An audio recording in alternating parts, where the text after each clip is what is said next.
Welcome to the SDA Housing Podcast, brought to you by NDIS Property Australia.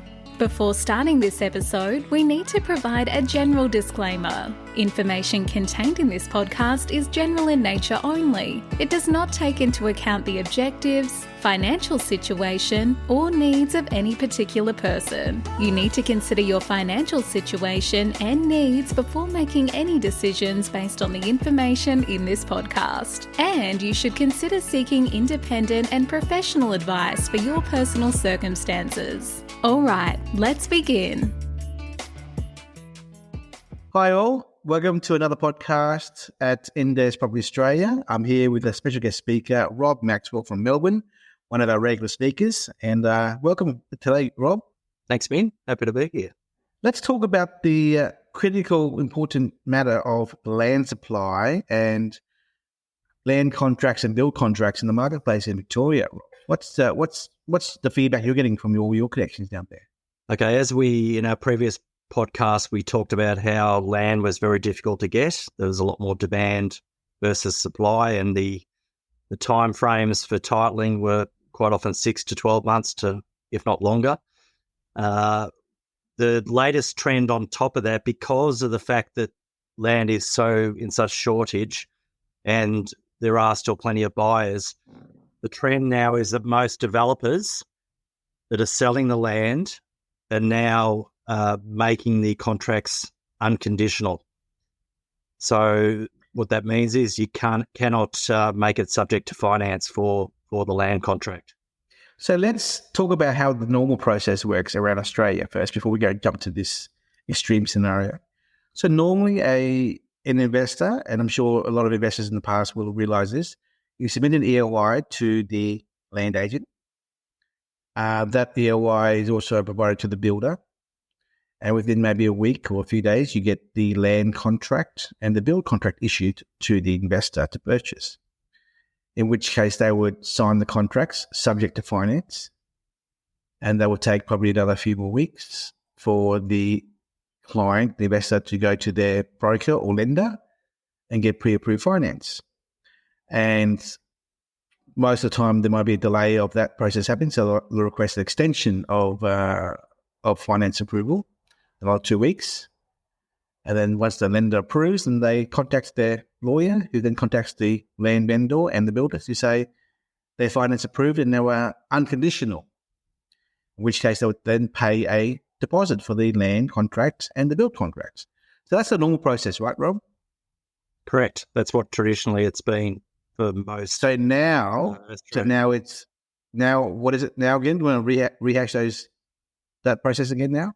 The new now all new land contracts for development sites and estates are being done on a non-conditional basis. So therefore, you can't put that clause in there subject to finance. So you have to provide the deposit on signing the contract. That might be 5%, in some cases it's 10%. You also may have to provide an expression of interest fee of up to $2,000 to even get the contract sent to you, because the developers want these blocks sold and settled as quickly as possible, and they don't want to have to reissue them to new clients if the previous buyer's finance fell over. So what it means is that clients, in order to enter into a land sale agreement, they're going to have to be very confident that they will be able to secure finance if they need to, or they may have to do the research and talk to their brokers or talk to your company about the likelihood of them getting finance, and then they make that decision to sign the land contract based on the knowledge that they will get the finance. It also shortens the process. Agreed. The biggest delays in the past year or 2 years has been land developers waiting for clients to get their finance approved, which delays the contracts being executed. And they want the deals happening as quickly as possible. They don't want to waste time waiting for lawyers to get back to them, waiting for them to sign, waiting for the finance to be approved. They don't want all those delays. And hence the reason why they're saying now, cough up the money and sign right now and move ahead. No more time wasting. Correct. And what's also happening, there's two types of land that you may come across, and we're looking at it as well, is that the resales from investors or buyers that may have bought a block of land a year ago and it was, let's say, 18 months away from titling, they did that on an unconditional basis. Some of them now are realising they can't get the finance, therefore they have to resell the block. But in order to do that, they want the full 10% deposit on the land up front, and also the on-sale contract has to be unconditional as well. So hence why there's no flexibility for resales either. This is a very interesting time at the moment in the property market, isn't it, Rob? With interest rates going up, lending being harder because of the higher cost of borrowing, the limited number of land available, the concern of builders falling over, and them being very strict with their cash flow, obviously. Also in a rising market or possibly even a falling market, declining market. So all these factors are all coming to play at the same time, and it's becoming very challenging, if not difficult, for an investor to juggle all these factors all at the same time, isn't it? Yeah, correct. So we're going through a cycle. This has happened before. Over the last 20 or 30 years, there have been instances before where these were the conditions, and then they change. Depending on what happens to the market, we may go back to having subject to finance put into these contract clauses, but right now we don't. And the next trend, which you touched on, builders, and obviously they're having to look at their financial situation and shore up to make sure that their cash flow secure and positive, is that some builders are now also going down the same path, that the actual build contract is unconditional as well. And one of our builders that we're dealing with the NDIS has let us know that this is the case. So again, there's no ability to put subject to finance in those build contracts. There will be other builders out there that will still do it. It's just a personal judgment from that builder in terms of their risk profile as to whether they'll accept the potential for that 1 to 2 month delay for finance to be approved. Mm. It seems like on the news every single night somewhere in Australia on some channel, there's always talk about increasing construction costs.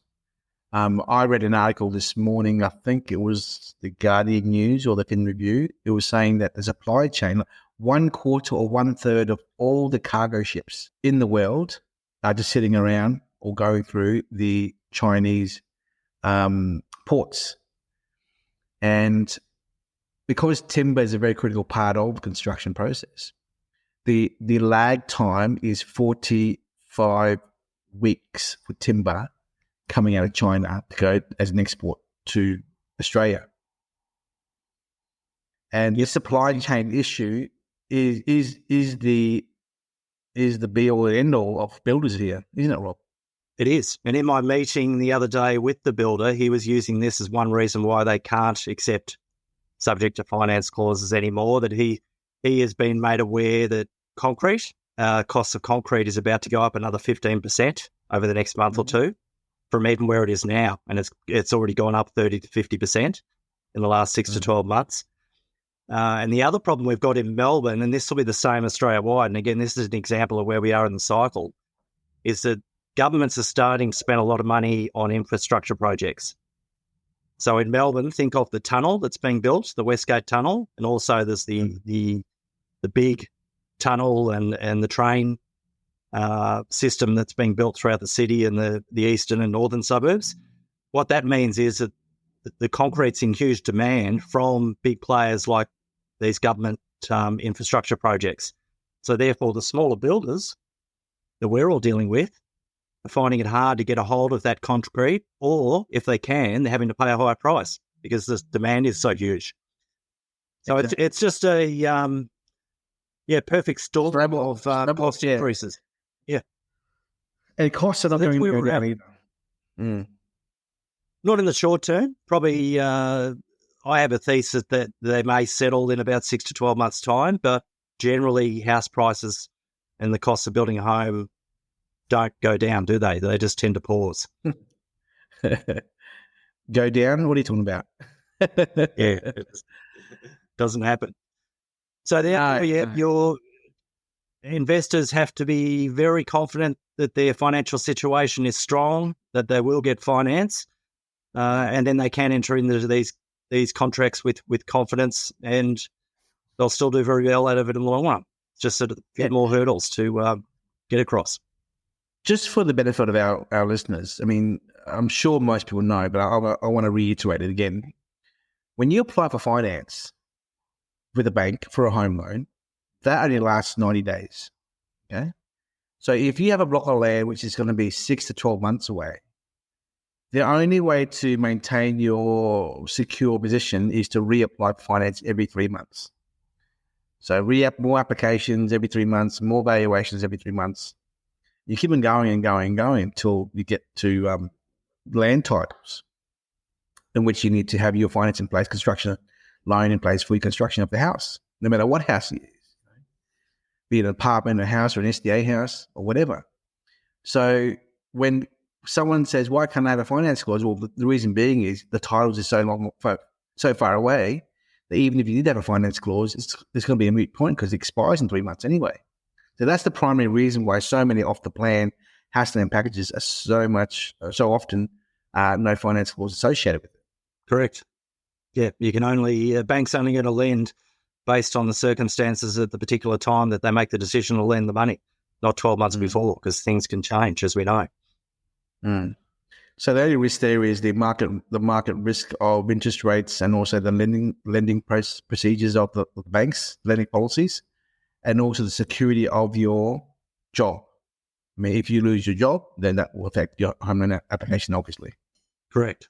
So what advice do you have for our listeners, Rob, given these challenging times with regards to land developers and builders having these tough conditions? Well, I think the overall result of this will be we may have a bit of a pause in the property market because of interest rates now, but essentially over the next couple of years, it's actually going to lead to prices increasing even further because it's getting harder to get loans. The demand's still there, but clients, once they've made the decision to invest in an investment property, whether it's an NDIS property or a normal one, what this tells you is that you just have to do your research first and make sure that your financial situation is strong enough if you need a loan, that you know you'll be able to get it. You also need to be confident, as you mentioned, that you're going to be able to hold a job and there's no risk of you losing your job in the next 12 to 18 months as well. So let's cover research, more preparation. Now, understood. Now let's talk about the what ifs, Rob. What if one loses his job? So let's say you put a deposit down of 10% on the land contract, 5% on the build, unconditional, and it's 12 months from titles. And 11 months from now, you lose your job. What are the implications of that moment happening at that time? What is possible as an outcome here? Well, the worst case scenario is that the bank won't approve the funding that you thought you were going to be able to get. Correct. In which case you're potentially forfeiting the deposit you paid, the 10% or the 5%. In terms of the land contract, you could look to then resell it before you're settling yourself to potentially recoup at least the 10% deposit, and hence why resellers are looking for a 10% deposit paid to them. Now, the one shining light of that, over the last 12 months, land prices have gone up significantly. So anyone who is in this position now probably will be able to get out of it in a reasonable position. The issue will be if land goes down over the next 12 months in value. Yeah, so I want to emphasize what you just said there. If the price of a block goes from $350,000 today up to $450,000 in 12 months' time, I think common sense and our experience has been the land developer is more than happy to release them from the contract, in order for them to sell it for an extra $100,000 more. Now, whether they refund the money or not is another thing, because it's up to the circumstances of the situation. If you went to a developer and said, I've changed my mind, I want out, they'll just say, well, we're taking your 10% deposit and you've lost it. If you say, I've lost my job, my wife's lost her job, we're broke, we have no money, we can't sell it, then in those circumstances, maybe the vendor may release you from your contract and give you a refund. But, as you said, Rob, land developers are all about making money, and if they can sell for a higher profit for themselves, there's always going to be fall-over contracts all the time in any development, in any project. Yep. And when those in a rising market, they're happy to take it back off the market at a high price. It's only, as you said, when the market's going down, the developer or the vendor is going to protect their backside to take the money and possibly even sue the purchaser for the full amount. That can happen, but it rarely happens. Correct. So you just have to be aware of all those possibilities going forward, that there are risks involved with any investment decision, even property. The biggest advice really here from moving forward is do your homework and do your pre-approval. At least with the pre-approval, you know that this lender of yours is willing to lend you in the next 3 months. And that's all you can do, get a pre-approval. And it's a small benefit to know that you're okay, but it's better than nothing, I guess. So with regards to moving forwards, anyone who wants to look at any SDA property investment with NDIS, they should have that money up front, their 5% and 10% deposits for the land and build contracts, the EOI forms, the EOI deposits, and also their SDA certification fee, which the builders normally charge. Some I might charge as well. That adds up to about, you were saying, Rob? Yeah, that could be 120 to 125,000 on an 800,000. No. I think that's 70 to 80 grand, somewhere in there, because at 10% of block of land is 40K, 5% on the build price is going to be 20K there. You're all 60 to 70. Yeah, it's about 70 grand, give or take a few $1,000. So that's what you're putting down, and that's payable on signing contract. So EOI, contracts issued, signed contract, pay deposit immediately. You're correct. So that is the trend, I guess. Rob, any more to add with regards to land and build contracts and the way the market's going in Melbourne specifically? No, just that we'll obviously monitor it, and we're constantly talking to the builders and the land developers, and if anything changes or we have any improvements or see any opportunities for your investors, we'll get on a podcast and let you all know. I think the only way around these challenging situations, Rob, is if a buyer sources their own land and the terms and conditions of that land sale is the norm. Don't you agree? Yeah, that's definitely one opportunity. Even better if you've already got a block of land and you've negotiated the deal a year ago and you're now looking at options for build. Okay. Well, Rob, thanks very much for your time. We're going to get Erin from our team to modify and edit this podcast and put it up and running in the next week or so. But we look forward to coming down to Melbourne again in the next few weeks, probably in 3 weeks' time, I think, to catch up with our first built manufactured house in Melbourne. And we'll take any inquiries from our listeners about their finance situation to give them some general advice. We don't do finance ourselves as a business, but we do see the coming and goings of client applications and which lenders and which brokers to use. So we're happy to refer them on to other people. But I think we're pretty much covered that for now. Thanks, Rob. All right, thanks, Minh. Bye, everybody. Bye-bye. We hope you enjoyed this episode. Please make sure you are subscribed and following us so you can keep in the loop with all of our upcoming episodes. We would really appreciate it if you could leave us a 5-star rating, a written review, and to share this podcast with those that could benefit. Until next time, catch you on the next episode.